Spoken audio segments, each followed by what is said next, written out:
나는 대한민국 예비역병장이다. 안녕하십니까?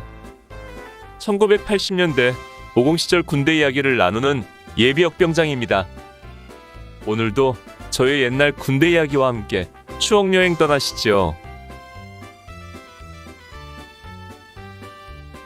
나의 상병 시절 48번째 이야기. 춘계 진지보수공사. 출발 개골령을 넘다. 1982년 4월 24일 토요일 16시. 오침에서 기상하여 출동 준비를 시작했습니다. 밤을 새워 행군을 해야 하는데 취침 시간이 너무 짧았습니다. 그러나 행군 준비가 만만치 않았기 때문에 서둘러야 했습니다. 이번에도 일주일 이상 자대를 떠나 있어야 하기 때문에 준비할 것이 많았던 것입니다. 먼저 군장을 꾸렸습니다. 군장 속에 속옷과 작업복, 세면도구 등 필수용품 외에도 간식류로 빵과 과자 등과 부식류인 통조림, 고추장 등을 사서 집어넣었습니다. 그래도 나는 이제 고참이 되었기 때문에 내 생필품을 먼저 챙기고 남는 공간에 다른 것을 채웠지만 졸병들은 간식 등을 먼저 넣고 자기 물건을 챙겨야 했기 때문에 갈아입을 속옷조차 못 챙기는 경우도 많았습니다. 나는 내가 졸병 시절 겪었던 어려움을 생각해서 내가 넣을 수 있는 대로 최대한 넣고 군장을 꾸렸습니다. 군장을 꾸리고 나서 물자 분류를 시작했습니다. 군장을 꾸리고 남은 개인 보급품들은 따블백에 넣어 중대 이사정 창고로 들였습니다. 그리고 남는 모포 등 소대 공용 물품은 소대 창고로 들인 다음 18시에 저녁 식사를 하고 모든 식기까지 소대 창고에 넣고 창고 문을 잠그고 그것도 못 미더워 못질까지 해서 완전 밀봉했습니다. 19시 정각. 주번화사의 호루라기와 더불어 전달 소리가 중대 안에 울려 퍼졌습니다. 훈련 화스트 페이스 발령. 각 소대는 완전 군장을 갖추고 20시 정각까지 연병장에 집합할 것. 교육사단답게 진지보수공사를 위해 출발하는 것이지만 모든 상황은 비상훈련으로 진행되는 것입니다. 그러나 이미 모든 준비는 갖추고 있었기 때문에 번잡할 것 없이 내무반에서 대기하고 있다가 밤 8시 군장을 메고 연병장에 집합하여 대대장 군장검사를 받았습니다. 군장검사 역시 중요한 훈련 상황이 아니라서 대충 끝나고 대대장 훈시를 들었습니다. 야간 행군에 따른 안전에 주의할 것과 행군 군기를 지킬 것. 지난해 가을 진지보수 공사를 하지 못했기 때문에 이번에 철저히 보수 정비를 하라는 것, 그리고 민간인들에게 피해를 주지 말라는 등 통상적인 내용이었습니다. 그러고 나서도 쉽게 출발하지 않았습니다. 빨리 출발하면 내일 새벽에 진지에 조금이라도 빨리 도착할 텐데 왜 느리고 빼는지 모를 일이었습니다. 우리들은 내무반으로 다시 들어갈 수도 없어서 그냥 연병장에 군장을 벗어놓고 휴식하며 오늘 밤 고난의 행군을 생각했습니다. 밤 9시가 되자 이윽고 출발 명령이 떨어졌습니다.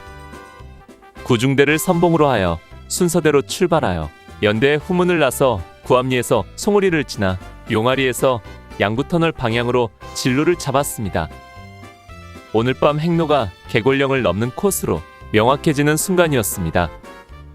개골령 코스로 행군한다는 것은 우리에게 나쁘지 않은 선택이었습니다. 우리 자대에서 인제로 넘어가는 길이 광치령과 개골령이 있었는데 광치령은 도로 사정은 좋은 반면 거리가 멀었고 개골령은 도로 여건은 나빴지만 거리가 짧아서 우리들은 은근히 개골령으로 넘어가기를 바랐던 것입니다. 개골령 902고지로 질러가는 코스로 넘어가면 광치령 길보다 3시간 가까이 행군 시간을 줄일 수 있었던 것입니다. 우리의 예상대로 31연대를 지나 양구터널 쪽으로 가다가 청리에서 좌측 싸가지골로 접어들었습니다. 저벅거리는 군화 소리와 철그덕거리는 소총 소리만이 적막한 공기를 뚫고 싸가지골에 울렸습니다. 그리고 싸가지골 끝에서 902고지를 넘는 개골령 고갯길로 접어들었습니다. 해발 900이 고지인 개골령을 벌써 여러 차례 넘어가지만 넘을 때마다 느낌이 달랐습니다. 이등병 때 처음 넘었을 때는 참으로 접근하기 어려운 맹수 같았습니다. 군에 입대하기 전에는 상상조차 못했던 고개였기 때문입니다. 일병 시절 대항군 훈련으로 한겨울에 넘었을 때는 날카로운 비수 같았습니다. 혹한의 추위가 마치 칼날처럼 찔러오는 느낌이었기 때문입니다. 그런데 이번 상병을 달고 4월에 넘는 902는 이제 많이 양순해진 야생마 같았습니다. 계절적으로도 행군하기 좋은 날씨였고 또 나도 그만큼 군인으로서 경험이 늘었기 때문일 것입니다. 우리는 그것을 짬밥의 힘이라고 했습니다. 개골령을 넘어 우리는 끝없을 것 같은 인제읍 남북리로 통하는 계곡길을 따라 하염없이 걸었습니다. 캄캄한 어둠 속에 돌과 자갈이 많은 산길은 행군하기가 쉽지 않았습니다. 자칫 돌을 밟으면 다리를 휘청이게 되고 군장 위에 올려놓은 기관총으로 인해 다칠 우려가 많았기 때문입니다. 거기에 가장 졸음이 몰려오는 시간대라 행군하면서 조는 사람도 속출했습니다.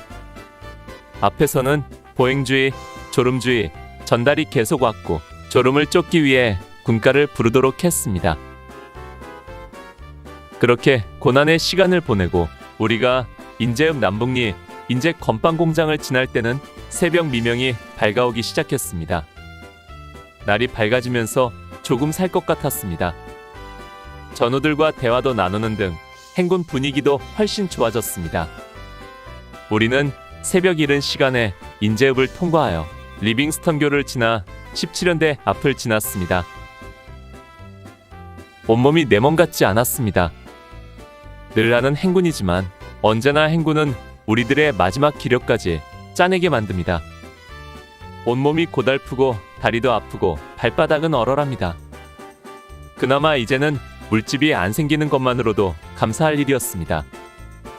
행군에 익숙하지 못한 이등병들은 고참들 눈치 때문에 힘든 기색을 내지 못하고 그저 속으로만 끙끙대는 모습이 역력했습니다. 그 모습들을 보면서 내 이등병 시절이 생각나고 지난해 3월에 이곳에 올 때의 고난이 다시 되살아나는 것 같았습니다. 4월 25일 06시 밤새워 9시간의 행군을 마친 우리는 17연대 공용화기 사격장 옆 공터에 도착했습니다. 거기서 수경지를 배당받아 수경 준비를 하면서 일부 인원은 식사를 타러 내려갔습니다. 그나마 다행인 것은 수경지를 사격장 옆 넓은 개활지에 편성했다는 것입니다. 만약 진지로 올라가서 수경하며 작업을 한다면 밥을 타러 매번 내려왔다 올라가야 하는 등 졸병들이 엄청 고생해야 할 것이기 때문입니다. 물론 아래서 수경하면 아침 저녁으로 오르내려야 하지만 그만큼 작업 시간도 줄어들기 때문에 우리로서 그다지 나쁜 것은 아니었습니다. 그렇게 수경지를 편성하여 텐트를 치고 오전 동안은 취침을 하며 밤새 행군한 몸의 피로를 다소나마 푸는 것으로 진지공사 첫날의 업무를 시작했습니다. 오늘 추억여행에 함께 해주셔서 감사합니다. 다음 이야기를 기대해 주시고 구독과 좋아요 부탁드립니다. 강백